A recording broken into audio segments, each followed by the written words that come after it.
औज़ुबिल्लाहिमिनश्शैतानिर्रजीम बिस्मिल्लाहिर्रहमानिर्रहीम रब्बि इश्रह ली सदरी व यस्सिर ली अमरी वहलुल उक़दतम मिन लिसानी यफ़क़हू क़ौली रब्बी ज़िदनी इल्मा रब्बी ज़िदनी इल्मा रब्बी ज़िदनी इल्मा। अस्सलाम वालेकुम dear students, I hope you will be fine and taking good care of your health. Today the date is 8th April 2021 and the day is Thursday.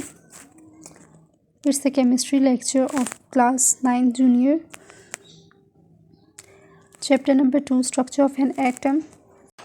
First of all, look towards students' learning outcomes. After completing this lecture, you will be able to define atom and its subatomic particles, structure of an atom, theories related to structure of an atom, and isotopes and its uses, and also electronic configuration of elements. In our last topic, we discussed about Rutherford's atomic model.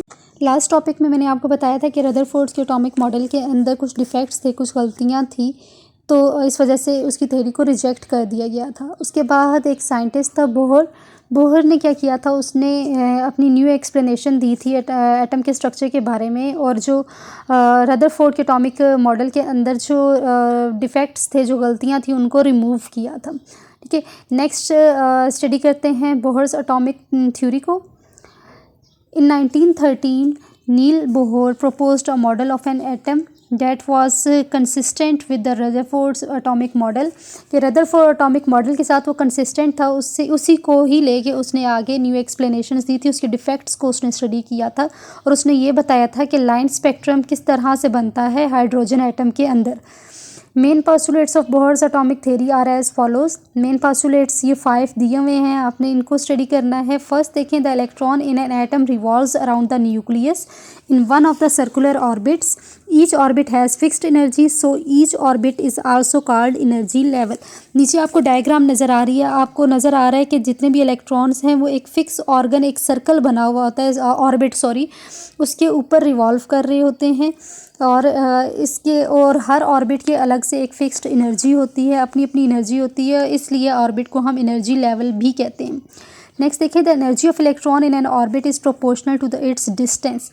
Energy किसी भी electron की जो कि किसी भी orbit के अंदर पाया जाता है, वो डायरेक्टली प्रोपोर्शनल होती है या प्रोपोर्शनल होती है डिस्टेंस फ्रॉम द न्यूक्लियस।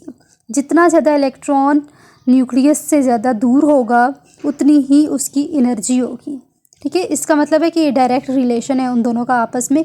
अगर एनर्जी इंक्रीज़ करेगी तो डिस्टेंस भी इंक्रीज़ करेगा। ठीक है, तो आपको ये समझ में आ गया होगा कि the farther the electron is from the nucleus, के न्यूक्लियस से जितना भी ज़्यादा दूर होगा इलेक्ट्रॉन, उतनी ज़्यादा उसके पास एनर्जी होगी।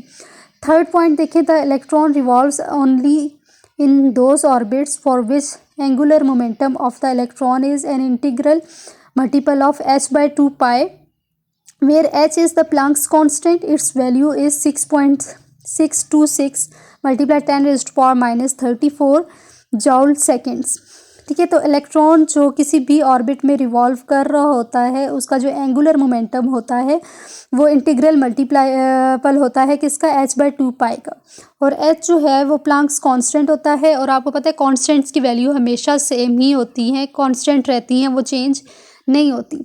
तो इसकी वैल्यू है 6.626 multiply 10 raised to power minus 34 joule seconds. Next है, light is absorbed when an electron jumps to a higher energy level. Means electron जब लो एनर्जी लेवल से, लो एनर्जी ऑर्बिट से हायर की तरफ जंप करता है, तो लाइट जो है वो एब्जॉर्ब होती है। इसी तरह से जब हायर से लोअर एनर्जी ऑर्बिट में इलेक्ट्रॉन फॉल करेगा, गिरेगा, तो तब क्या होगा, लाइट एमिट होगी या रिलीज़ होगी। Understand students. Next point number 5 देखें, the energy of the light emitted is exactly equal to the difference between the energies of the orbits. तो एनर्जी, आपने जो total change in energy find करना है वो क्या होता है, किसके इक्वल होता है, difference between the two energy levels. ठीक है, E2 माइनस E1, मतलब जो हायर एनर्जी लेवल होगा उसमें से आपने लोअर वाला माइनस करना है, तो आपके पास energy of the light emitted आ जाएगा।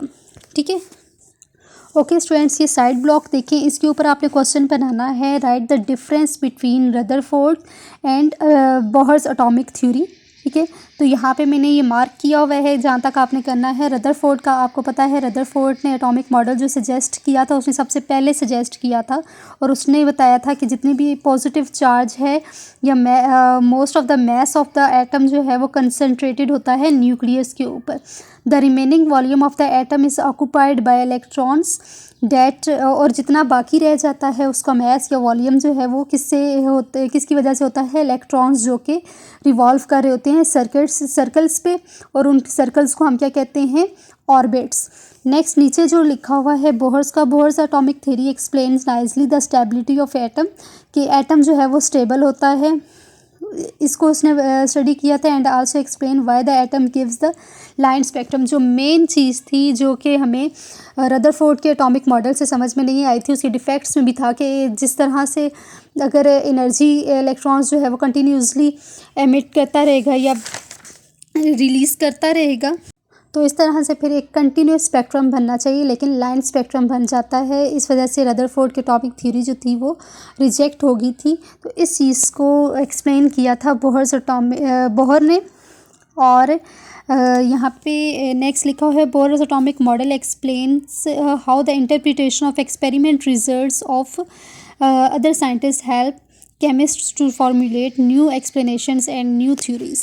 मीन्स कि development of Bohr's atomic model जो था उसने एक्सप्लेन किया गया था कि किस तरह से अदर साइंटिस्ट दूसरे साइंटिस्ट के एक्सपेरिमेंट्स को यूज़ करते हुए जो केमिस्ट्स होते हैं वो न्यू एक्सप्लेनेशंस बना लेते हैं। ठीक है, तो ये क्वेश्चन आपका इस तरह से भी आ सकता है, how the interpretations of experimental results of other scientist help chemists to formulate new explanation. Okay students, इस डायग्राम से आपको इजीली समझ में आ जाएगा कि दोनों की किस तरह से एटॉमिक थ्योरीज में डिफरेंस था। Okay, note down your diary. Chapter number 2 topic Bohr's atomic theories for learn. Let's recite the दुआ। सुब्हानक अल्लाहुम्मा व बिहम्दिका अशहदु अल्ला इलाहा इल्ला अंता अस्तगफिरुका व अतूबु इलैक। ओके स्टूडेंट्स, खुदा हाफिज़ and take care of yourself.